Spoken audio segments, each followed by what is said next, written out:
அந்த வார்த்தையை கேட்டுக்கொண்டு இருக்கிற நீங்க பலவீனத்தோடு கூட இருக்கலாம், நெருக்கத்தோடு இருக்கலாம், பிரச்சனையோடு கூட கேட்டுக்கொண்டு இருக்கலாம். ஐயோ எனக்கு என்னை விசாரிக்க ஆள் இல்லை, இந்த இந்த இந்த மாதத்துல அடுத்த வருகிற மாதத்துல நான் எப்படி நடக்க போறேன்னு தெரியல, இந்த இந்த இந்த மாதத்தையே ஸ்தோத்திரம் கடந்தது 1000 வருஷத்தை கடந்தது போல் இருந்தது, ஆனா வருகிற மாதம் எப்படி இருக்க போதும் தெரியலையே என்று சொல்லி ஒருவேளை குழப்பத்தோடு கூட இந்த வார்த்தையை நீங்க கேட்டுக்கொண்டு இருக்கலாம். ஆனா கர்த்தருடைய ஆவியானவர் சொல்லுகிறார், போன மாதத்தை பார்க்கிலும் இந்த 8வது மாதத்துல கர்த்தர் உங்களை சிறப்பாய் நடத்த போகிறார். வருகிற 8வது மாதத்துல ஆண்டவருடைய ராஜ்யத்தையும் அவருடைய நீதியும் தேடும்படி கர்த்தர் உங்களை அழைக்கிறார். கர்த்தருடைய ஆவியானவர் உங்களை அழைக்கிறார். நீங்க இயேசு கிறிஸ்துவுக்கு இருதயத்தை ஒப்பு கொடுக்கும் பொழுது நிச்சயமாக கர்த்தர் உங்களுடைய வாழ்க்கையில பெரிய காரியத்தை செய்ய அவர் வல்லமை உள்ள தேவனாய் இருக்கிறார். குழப்பமாய் இருக்கிறது, ஆண்டவரே என்னால முடியல, ஆண்டவரே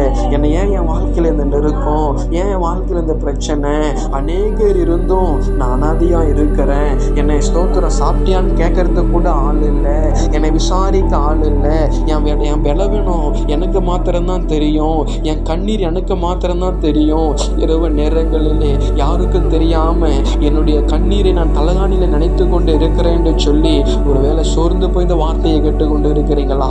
கர்த்தருடைய ஆவியானவர் சொல்லுகிறார், கர்த்தருடைய ஆவியானவர் சொல்லுகிறார், கர்த்தருடைய ஆவியானவர் சொல்லுகிறார், முதலாவது தேவனுடைய ராஜ்யத்தையும் அவருடைய நீதியும் தேடும் பொழுது இவைகள் எல்லாம் உங்களுக்கு வேண்டியதான ஆசீர்வாதம், உங்களுக்கு வேண்டியதான சுகம், உங்களுக்கு வேண்டியதான பலன், உங்களுக்கு வேண்டியதான சமாதானத்தை எல்லாம் கர்த்தர் கொடுத்து நடத்த வல்லமை உள்ளவராய் இருக்கிறார். நீங்களும் நானும் ஆராதிக்கிற தேவனாகிய கர்த்தர் அவர் சாதாரணமானவர் அல்ல.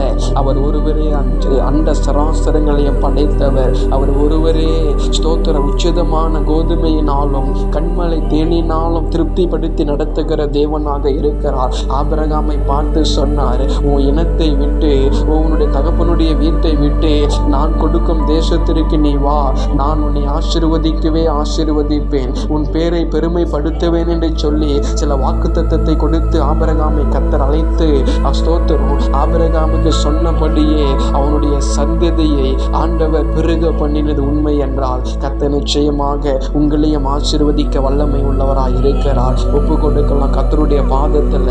ஆண்டவரே நான் உங்களை நேசிக்கிறேன்ப்பா, நான் உங்க மேல அன்பா இருக்கிறேன் ஆண்டவரே, உங்க பாதத்தை விட்டா எனக்கு யாரும் இல்லை, உங்க சமூகத்தை விட்டா எனக்கு யாரும் இல்லை, நீர் மெய்யான தெய்வம் என்று நான் ஏற்றுக்கொள்ளுகிற ஆண்டவரே என்று சொல்லி ஒப்பு கொடுக்கலாமா? Thank you father.